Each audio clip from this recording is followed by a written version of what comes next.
Council meeting today is June 27th. It is 6:30. Please stand for the flag salute.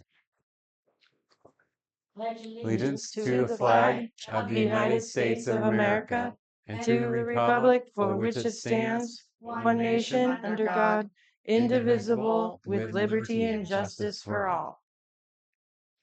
Thank you. Staff, please go ahead and establish a quorum. Yes. Councilmember Napier. Here.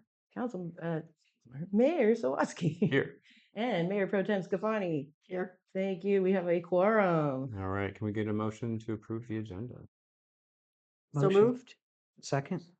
All right. All those in favor say aye. Aye. Actually, I need to take public comment on that. Public wish to comment on that? Right. Passes.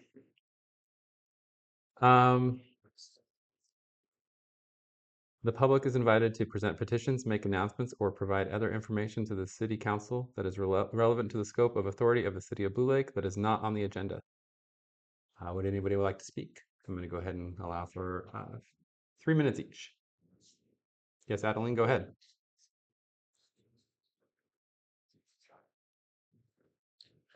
Well, here we are, another special meeting, and on an unusual time again, a Friday night. There was a Saturday morning one at 8, now Friday night. When I was mayor, I always had meetings on Tuesdays. This continuity kept everything transparent, made sure that people were always aware so public participation could be at its maximum. So I'm not happy about that. So I open up the Lost Coast Outpost today. State threatens Blue Lake with hefty fines and legal action for failure to adopt a compliant housing element. And it goes on, the California Department of Housing and Community Development, HCD, is losing patience with the city of Blue Lake.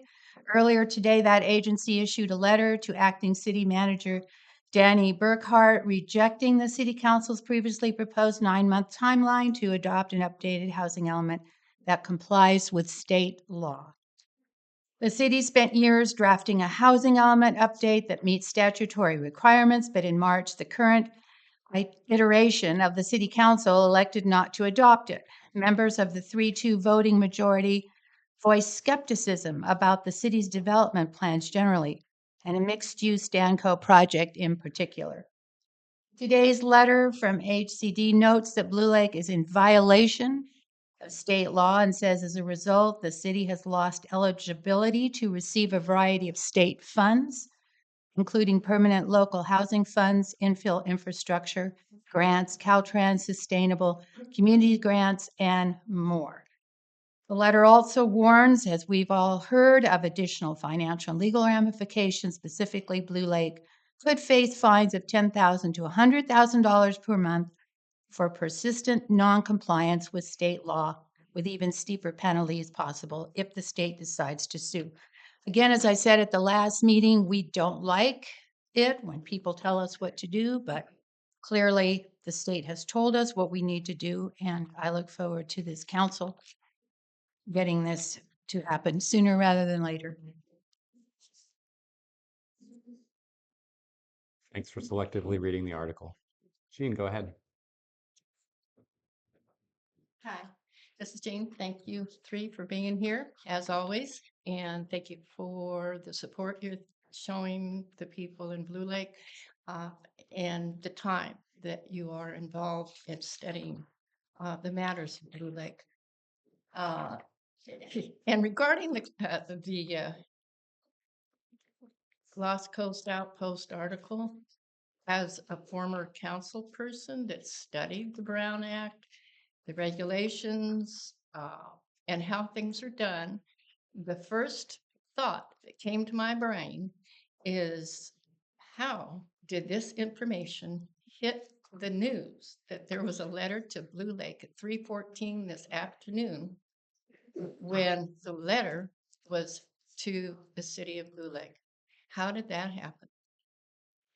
Without the ability of the council to look at it, we have citizens coming in to ask questions of an article, of a letter that was received by the city of Blue Lake. How did they get that letter?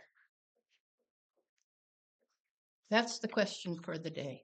And as far as the housing goes, many years ago, when Adeline Jones was on the council, that could have been passed. It wasn't. It wasn't done. The work wasn't done.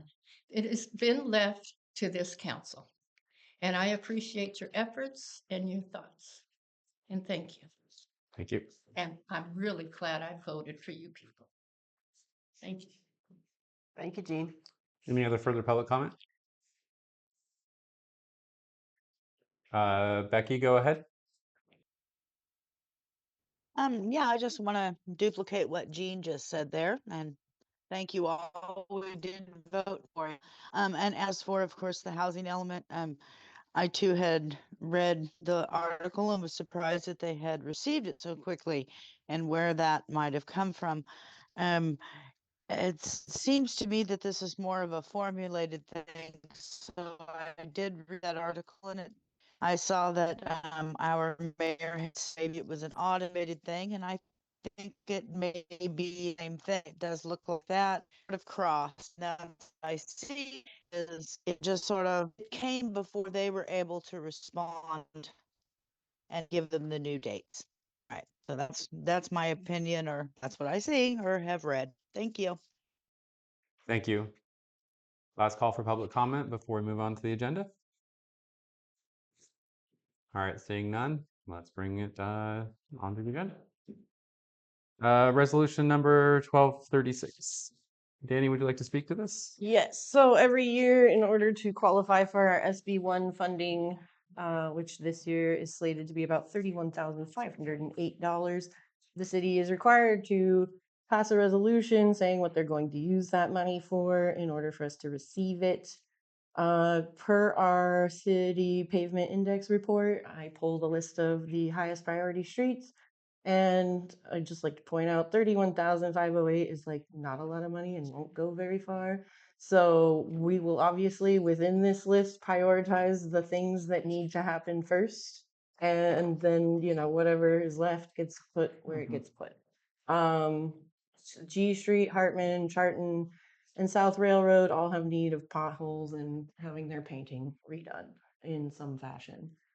So I found out about this on Tuesday or Wednesday morning, rather, right after our meeting on Tuesday. And so, had I known earlier, this would have gone on an earlier agenda, obviously. And so, I just pulled this together the quickest I possibly could to make sure we don't miss out on these funds. Great, thank you. Were you able to take a look at last year's application of this grant? I sent you an email regarding that. Yeah, I'm so sorry. There was too many things happening Okay. to do to try and do any more research other than what we absolutely have to get done today. Okay. And I'm wondering about the new regulation that says that there needs to be red curb and no parking within, I can't remember if it's 15 feet of an intersection or 25, 20, 25, 50. I can't remember. So would implementing that new law around town by painting curbs and whatnot, would that come out of a similar fund? It would come out of our roads fund usually. And this money, does that go? This goes into the roads fund. Okay. So then it seems that we should probably prioritize coming into compliance with that law as one of the items that this money's going to address. It's not advisable to put in a resolution something attached to something else's law. You know what I mean? So what we're doing is we're just identifying projects that we can spend $31,000 on, potholes and painting. We want to be as general as we possibly can. That is the goal here, because otherwise we're locking ourselves into things Right. that would negate other priorities that may come up. Does the resolution mention G Street and Hartman? Yes.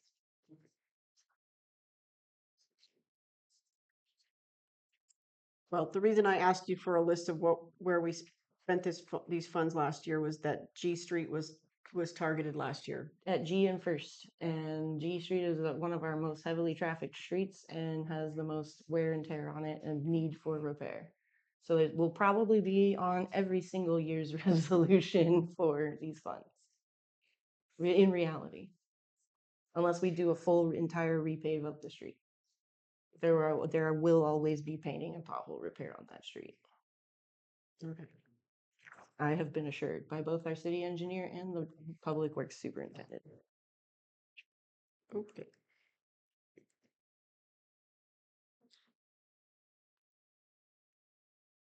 Chad, do you have any questions for staff? No, it sounds like there's kind of an established criteria to track these, and you just hit that list, and yeah, absolutely, 31,000. I followed procedure. Okay, thank you.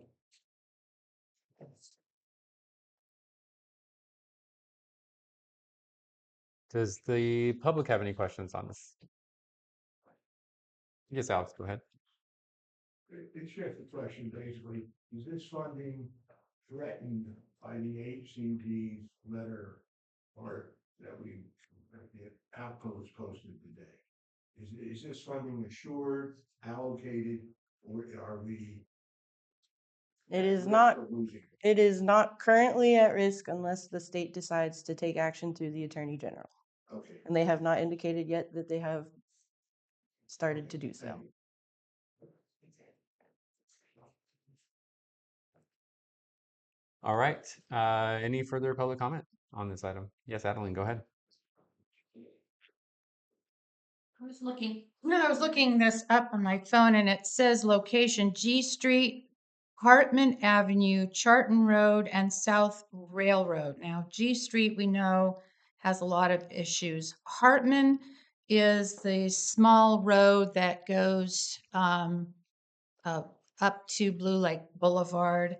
It's got a lot of potholes. It used to be just a little path back when Karen Nestler was going to school. She said it wasn't even a real road. Charton Road, I'm not sure. Charton's awfully long. I'm not sure what part, but I'm sure there's potholes there. And then South Railroad Avenue, that gets a lot of traffic, even though it's not really a thoroughfare. So funds would be very well used on that road as well. Great, thank you. Any further public comment? All right, let's bring it back to the council for potential action.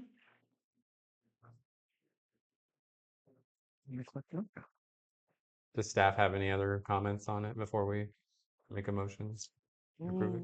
Not at all. I'm happy to answer any further questions you may have. Motion to approve resolution 1236 SB1, funding and project adoption. Second? All right, we have a first and a second. Last call for comments. All right, let's take it to a vote. All those in favor say aye. Aye. Aye. It passes. Moving on to the next item. Oh, I apologize. I have to do a roll call vote for this one. Oh, Councilmember Napier, Aye. Mayor Solotsky, aye. and Mayor Pro Tem Scavani. Aye. Thank you so much. I appreciate it. Moving on to item number 5, resolution 1237, continue fiscal year 2024-2025 budget. This is a discussion action item. So we have our budget study session slated for next Thursday, the 3rd. I'm going to be posting the agenda for that on Monday, along with an updated version of the budget that includes the $15,000 authorized towards the potential $15,000 authorized towards the Tri-Peppy Smith contract. That as the nominal amount that you may come under that, but that was the original quote. So I'm going to present to you guys a new version of the budget that includes that. And we'll have a chance to go over the questions that you guys had and all of that. But since we are not going to get to that until the 3rd and our fiscal year ends on the 30th, just to do our due diligence, I brought you a resolution to continue our budget from 24-25 so that we can continue city operations as usual in the meantime until we have an adopted final budget for 25-26 fiscal year. Great. Thank you. Council have any questions for staff on this side? not specifically to this item, but you mentioned at our last session that you had a document that had a lot of the answers to some of our questions in Yes, it. I'm going and to you're- send that to you on Monday. Today just got really busy. Okay. Kat, do you have any questions, or Councilmember Napier? Pretty straightforward. Great. Does the public have any questions or want to make any comments on this item? Seeing none, we can bring it back to council for further deliberation and an action. I would move that we adopt resolution 1237. Go first. Second? All right, last call for comment. Bring it back for a vote. This one is also a roll call vote. Okay, great. Councilmember Napier Aye. and Mayor Sawatsky, Aye, Mayor Pro Tem Scafani. Aye. Beautiful. Thank you so much. thank you. All right, moving on to the next item, introduction and first reading of ordinance number 547, 2025, adopting helmet and protective gear use at the Blue Lake Bike and Skate Park. City Manager Burkhart, would you like to comment on this item? Very quickly, this one was presented to us by our insurance risk and management company, saying this is what they would like to see us do ahead of having a full grand opening of the bike park, is to get this introduced to council and on its way to adoption. It's just basically updating our municipal code to match Health and Safety Code 115800, which is California's health and safety code regarding use of protective gear and helmets in recreational areas. Great, thank you. Council members, do you have questions for staff? I did have a question, and I was glad to see this within the report. So it's kind of having an ordinance without having any mechanism for enforcement. I see in this one, it is the Parks Director who would be the one to write citations. Is it specific only to the Parks Director, or can they convey that power to other parks or rec people or staff to do so? As I understand it, a director can deputize somebody into doing that role. It is within their power to delegate.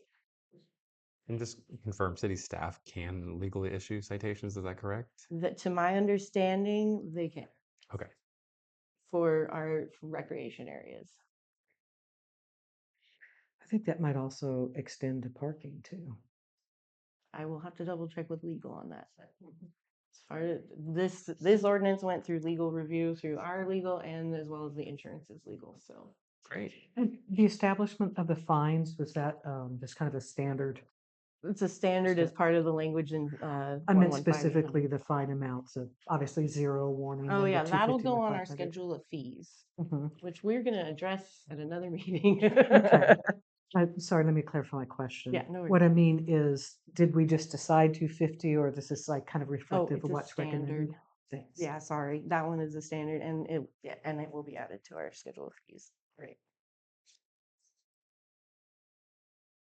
Elise? And so this applies to the same gear for skaters and bikers? Is that right? Yes, helmets, Mm. knee pads, and I believe elbow pads. Yeah. If I remember correctly. And they have to have all of the above whenever they're riding out there. That is the Mhm. preference. Great. So, yeah, it just seems like the elbow and the knee is pretty standard fare for skaters, but I Mhm. don't believe I've seen too many kids on bikes wearing knee pads or elbow pads. So I'm guessing that's going to be a tricky one. It may be so. This is legal's opinion on what we should be asking for based on state law. Great. I do have another comment. Absolutely. For item 2C, where it says, thou shalt have physical signs posted at the facility which provide to afford reasonable notice. Is there a plan to have multilingual signs there? Currently, they are only required to be in English. If you would like them to be a different language, we can have another discussion about that at another time. Maybe we could do like a QR code or something. I don't know. Anyway, I mean, most That'd be people Well, at have least- Translate on their phone nowadays Right. anyway, but Well, that's assuming they have a phone.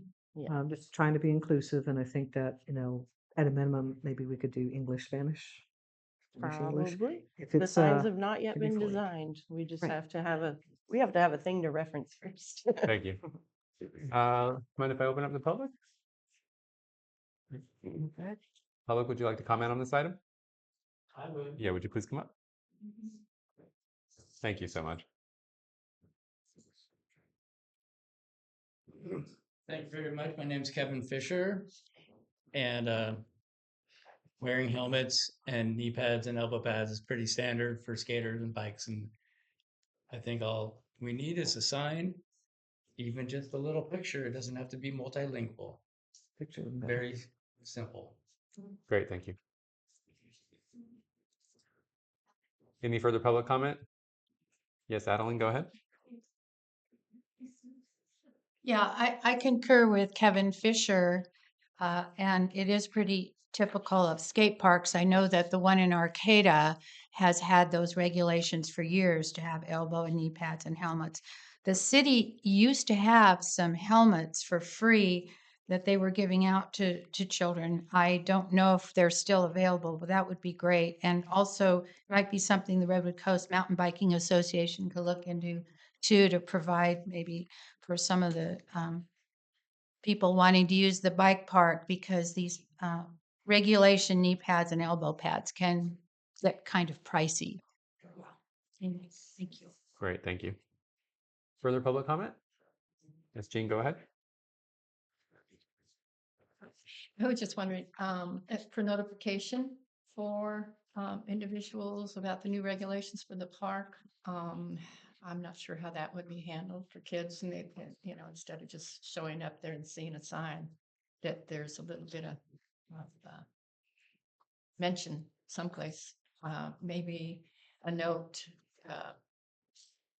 at the post office or on the boards that there's new regulations. If they're not prepared, they can become prepared before they go to the bike. Great, thank you. Further public comment? All right, seeing none, we'll bring it back to council. Entertain a motion or? So this ordinance, we have to have 2 readings 30 days apart. Is that correct? We have to have 2 readings. They don't necessarily have to be 30 days apart, but it almost is going to be. I thought there was a minimum requirement. I cleared it with Ryan because we're coming into compliance with the state law. Then as long as it's introduced and then not passed until our next regular meeting, then we are in compliance. Okay.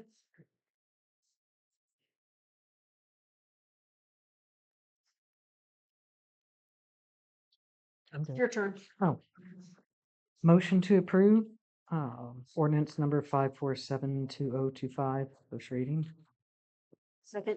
We have a first and a second. Last call for public comment. Bringing it back. All those in favor say aye. Aye. It passes. All righty. Roll call. Oh, Do yes. we need a roll so call on that one? sorry. Okay. Yes. Okay. That one is a roll call. Councilmember Napier Aye. and Mayor Sawatsky. Aye. Mayor Pro Tem Scafani. Aye. Thank you so much. Appreciate you guys bearing with me. All right, can we get a motion to adjourn? So moved. Second. All those in favor say aye. Aye. Holy Aye. moly. Yeah, Thanks for coming. aye.